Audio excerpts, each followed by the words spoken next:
Hey everybody, it's Kyle from ForceOfWillTavern.com. I'm here with Kyle. And we're doing a new segment today. You're going to see this every now and then. It's called Creative Corner. And basically what we're doing is showcasing cool, unique decks that people have come up with and some kind of just some sweet builds. So Kyle thought of something pretty cool, and you want to dive into it? Yeah. So what I'm running is it's a Puss in Boots deck, but it's not necessarily like Musketeers, like what you're normally used to seeing, of like you run all the Musketeers and then you J-activate and like you get everything big and just swing. What it is it's like you only run 2 Musketeers, but the entire deck is just 1 mana. Like everything costs 1 mana except for like 3 cards in the deck. So I'll just go ahead and jump right into it and explain a little bit about it. So the first ruler, the ruler is Puss in Boots. What he does is you get to J-activate it for 9 like that. So he costs 9 unless you have a Aramis or a Porthos or Athos, and then he costs 3 colorless less per name to J-activate. And then his continuous ability, which is the relevant part, is all Musketeers cost 1 colorless less to play.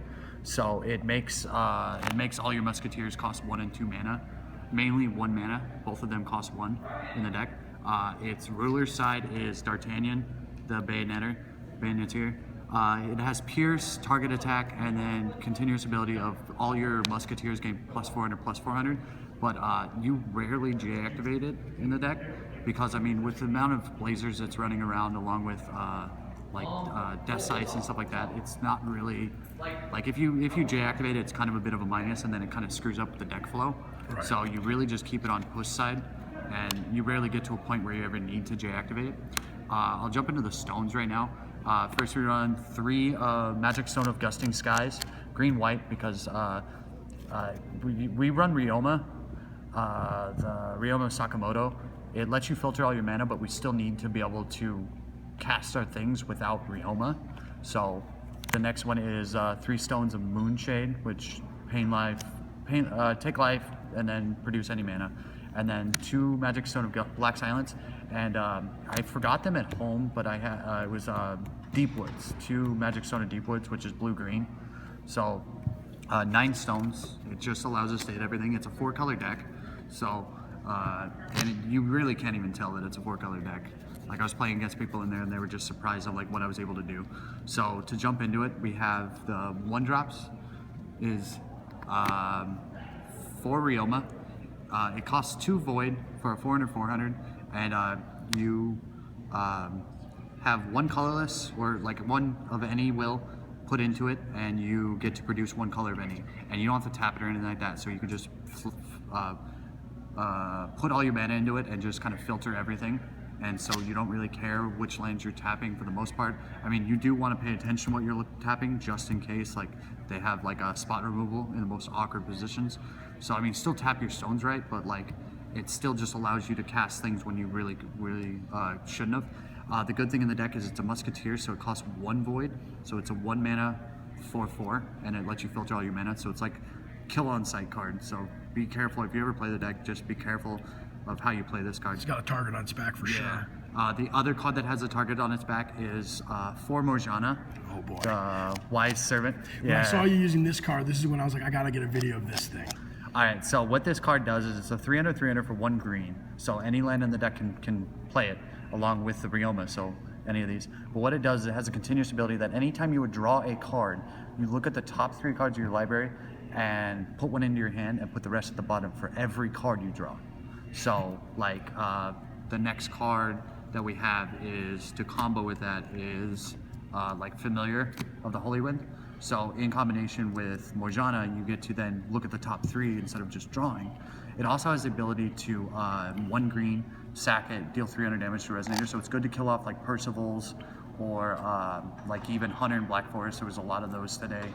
And then kind of get blockers out of your way, like Rook Eggs. I've had people block me with Rook Eggs, and even though they search, I still like to get the damage through. So it allows you to basically find combo pieces, or you just find fuel. That's all you do, is you just find gas. Then the next draw card in the deck is for Alice's Little Soldier. This was a bit of a it's a bit of a fringe card. Like, I wasn't sure if I wanted to run it It's a 200, and when it dies, you draw a card. So then with Morgiana, you get to basically anticipate and then find the card you want. It's just a 200, so it kind of dies to a lot of awkward things like Endless Night and stuff like that. Whereas we wanted to kind of, along with the familiar also dies, we wanted to try to stick with the 300 or higher. But like this card's just, the what it can do in the deck is just very, very valuable. It's just kind of in there as a filler card, as a 1-drop. Like I said, everything's in the deck's 1-drop. And then we run 4 Jeanne d'Arcs. This card is one of your beaters, one of your like 3 or 4 beaters that you have in the deck, like 4 sets. What it does is when you control 5 or more resonators, including this card, if it has to be, it gains +8/+8, so it's a 1k, 1k, and then when it dies, you gain life equal to its toughness, or equal to its defense. So basically, there's certain cards in the deck that you're able to, if you need to gain life, you're able to sack this to certain abilities, and then you can gain like 1,000 life that way.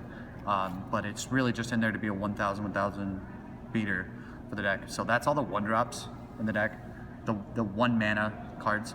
Then the other cards that still cost 1 mana, but they're not have the mana cost of 1, is for Aramis. This card is like one of the best engines in the deck. Yeah. This card, what it does is for every Musketeer you control, when this comes into play, you gain 1 green will. So Ryoma, Aramis. So like you go basically one of the cool combos. I'll explain more of the combos here in a minute. I just want to kind of get the deck out there. Next 3, Genghis Khan. It's 2 mana, but it untaps a stone for a 500 fighter render. So it allows you, it's a 2 mana card that costs 1 mana. So it kind of gets around Flame King Shout, these 2 do. Along with like the Jeanne d'Arc can pseudo get around Flame King Shout. I tried to build it to where it's more resilient to that. That card's been around all day today, and it's super annoying. Then one of the other beaters is Little Prince. It can gain you the life when it enters play. If you're 1,000 or lower, it'll gain you 1,000 life. But really, it's about its boost of +400 for every resonator cost that's not 2. So your 1-drop, 3-drop, and then you have 4 Gwibers. Like it's just Gwiber. Like people who see me today play this card on turn 2, like casting multiples of this. Yeah, exactly. It's just nuts. Like I was able to play out my entire hand on turn 2 in 1 game, and it's a kind of a bit of a rare occurrence, but it does happen to where you're able to actually do that and just completely kind of just steamroll through a game that way. Absolutely. But then this guy can become like a 14/14 in the deck, which is really good. It's really kind of hard to beat. And then the other resonators, so all these cost 1 mana except for this card. So I mean, but like he's just too valuable not to be able to play it. And then the win condition of the deck is 2 Pumpkin Witch. Basically, the whole deck is just designed to sack these 2 guys with basically use these guys to draw cards, to sift through the deck, to find this card, to have all your guys gain haste, and then fly over them. I mean, there's like not enough. I mean, the only card that you would really have to deal with like that is like zeros, but I haven't seen anybody play zeros recently. Right. So that's not really that big of a trouble. Then we also run 4 Witch's Daggers, which this card is absolutely nuts with Morgiana and Alice's. So we suit the Witch's Dagger mainly on Alice's Little Soldier and Familiar to be able to basically, during our turn, we equip it, then sack it, and then sift through 12 cards of our deck. Which is half. Yeah, like find the combo pieces you want. Like you were looking for Aramises and Genghis Khans and Gwibers and these, and you're just finding your win conditions. And then you're just like, or Pumpkin Witch, and you're just like, all right, so turn 4, after I've done all this, we just jam down a Pumpkin Witch out of nowhere, and then like, oh, look, you're dead. And then the other card that we also run is one of the Spirit of the Beast Lady. I was trying to find a 3 mana card that boosts your team, and I mean, there's 3 targets, 3 choices I could have done. Was Bonsai attack, but that if in awkward positions, if they kind of like not dead, I'm dead. And it's 4. Yeah, it's 4 mana, so it's really awkward. Plus, there's no red. Out of all 4 mana, there's no red in the deck. Right. But then there's also the white one you can choose to use, the Sacred Queen's Order, that taps a resonator, gives all your team +400/+400. So that's really good. But I just like the Spirit because it can end games a little faster because it allows you to. I've had this card Zeke's quite a bit, but this card has never been cake zoned. Like, I don't know why. Like, I just haven't had anybody cake zone it at all. So I mean, that's the deck right now. This is what I should have piloted today, but I chose to run a Rizard Reanimator deck, and that was the dumbest decision I've ever made in my life. Like, We're at the ARG States in Arizona, for people who don't really know. Well, awesome stuff. Yeah, so as you mentioned, go ahead. A little bit of a side note, the sideboard, I don't have the sideboard on me because I accidentally, I kind of forgot the deck. I rushed to grab everything together and I forgot the sideboard at home. The sideboard is going to be 4 Law of Silence, 4 Athos, 4 Amino Habakiri, and 3 Susanoo.